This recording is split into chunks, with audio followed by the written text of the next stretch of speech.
On a souvent tendance à associer motivation et développement des talents à la formation. Alors effectivement, la formation, c'est une manière de développer et de motiver les talents. Pour autant, ce n'est pas la seule manière.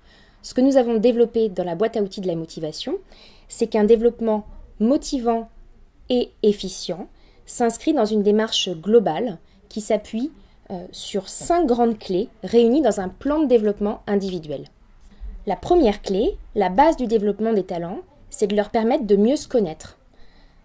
Alors ça peut reposer sur un processus continu, les retours d'un manager, de collègues ou encore des ressources humaines, mais ça peut être aussi organisé. Je fais ici écho à un certain nombre d'outils que nous développons, par exemple les questionnaires de personnalité, le 360 degrés, ou encore d'autres tels que les assessment centers. Cette démarche de connaissance de soi, elle aboutit à la construction d'un plan de développement, c'est-à-dire des objectifs avec des moyens et des indicateurs associés. Avant d'aller plus loin, une remarque. Un plan de développement n'a que peu de chances d'aboutir s'il est imposé. Il est donc essentiel de prendre en compte les motivations du collaborateur avant d'élaborer ce plan de développement. Deuxième clé, la meilleure façon de se développer, c'est d'apprendre dans le poste que l'on occupe ou dans le cadre des missions qu'on nous confie. Par exemple, si je veux devenir manager d'équipe, la meilleure façon d'apprendre, ce sera peut-être de me tester en tant que manager sur le management d'un petit projet. La dynamique de carrière est une clé dans le développement et la motivation des collaborateurs. On vient de citer le management d'équipe, le management de projet. D'autres challenges sont reconnus comme particulièrement formateurs ou motivants, comme la mobilité fonctionnelle, changer de métier, ou la mobilité géographique, notamment avec l'expérience internationale.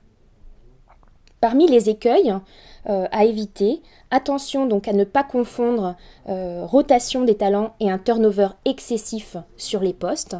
C'est le cas de certaines structures qui favorisent la mobilité et qui aboutissent à des mobilités tous les 12-18 mois, ce qui ne laisse pas pleinement le temps aux personnes de prendre la mesure de leur poste. Et ces structures se retrouvent parfois avec des salariés de 35 ans qui ne peuvent plus évoluer en interne, ce qui peut être particulièrement démobilisant pour eux.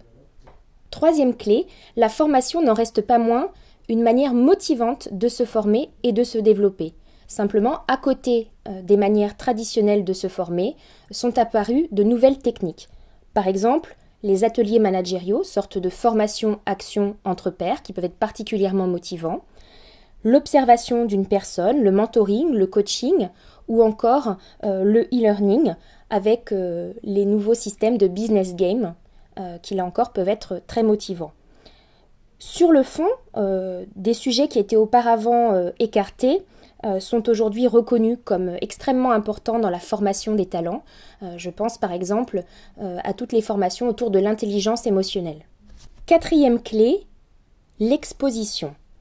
Mettre en valeur les talents dans leur organisation. Ça permet de les rendre visibles, de leur apporter de la reconnaissance, mais aussi de développer leurs compétences. C'est une des clés que nous développons dans cette boîte à outils de la motivation et qui est souvent sous-estimée par les entreprises.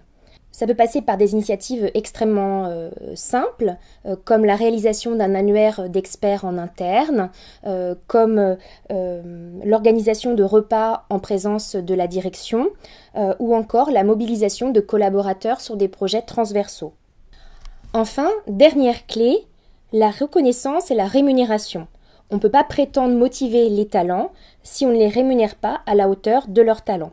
Il est donc logique qu'ils aient une courbe de salaire fixe accélérée, qu'ils aient une part variable proportionnelle à la qualité de leurs résultats et qu'ils bénéficient prioritairement des avantages mis en place au sein de l'entreprise. Dans tous les cas, ce que nous avons mis en avant dans l'ouvrage, c'est l'importance d'un système de rémunération qui soit lisible et transparent pour être véritablement motivant. En conclusion, l'avantage de ces 5 clés est qu'elles peuvent être mises en place aussi bien dans une grande structure que dans une PME, avec des budgets raisonnables. Ici, pour être motivant, on joue la carte de l'interne et de la cohérence.